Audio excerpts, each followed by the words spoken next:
हुंड्यासाठी छळ केल्यानं पुण्यामध्ये विवाहितेची आत्महत्या। 10 लाख रुपये आणि गाडी घेण्यासाठी 25 लाख रुपये देऊनही छळ।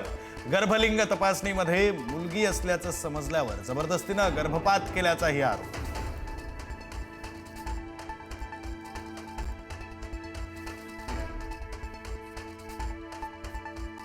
आईकडून 11 वर्षीय पोटच्या मुलाची हत्या। पुण्याच्या वाघोलीतील धक्कादायक घटना। आईनं केलेल्या प्राणघातक हल्ल्यातून मुलगी थोडक्यात बचावली। आरोपी आई पोलिसांच्या ताब्यात।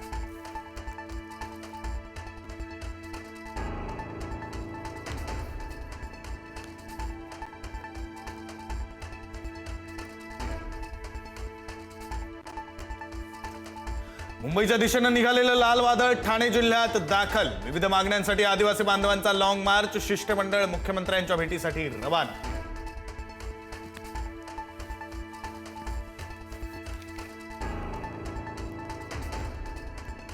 लाल वादळाच्या शिष्टमंडळाला मंत्री गिरीश महाजनांचा फोन। लॉंग मार्च मुंबईत न आणण्याची केली विनंती, तर मुंबईत आल्यावर चर्चा करू। मात्र लॉंग मार्च सुरूच राहणार, JP गावित यांची महाजनांना माहिती।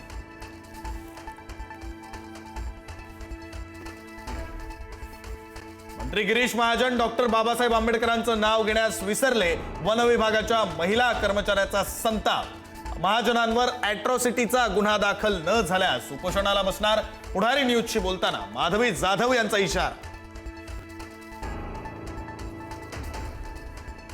मंत्री गिरीश महाजन यांच्या विरोधात आंबेडकरी अनुयायी आक्रमक। धुळे बस स्थानकाजवळ महाजनांचा प्रतिकात्मक पुतळा जाळला, तर पुण्यामध्ये वंचित बहुजन आघाडी तीव्र आंदोलन करणार।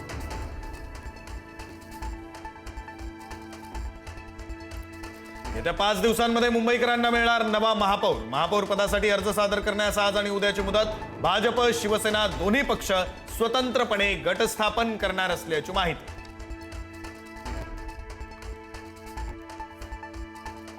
पुढच्या 2 दिवसांमध्ये भाजपचा महापौर पदाचा चेहरा ठरणार। राजश्री शिरवडकर, योगिता कोळी, शीतल गंभीर आणि रितू तावडे यांची नावं आघाडीवर। मुख्यमंत्री फडणवीस आणि अमित साटम यांच्यातील बैठकीत होणार अंतिम निर्णय। राज्यामध्ये थर्माकोलवर बंदी, तरीही सजावटीसाठी थर्माकोलचा वापर। शिवाजी पार्कवरील प्रजासत्ताक दिनाच्या सजावटीमध्ये थर्माकोलचा वापर। शिवाजी पार्क मैदानाचा एक भाग संपूर्णपणे थर्माकोलनं भरला। शिकूया AI ची क्रांती, चला करूया MSCIT।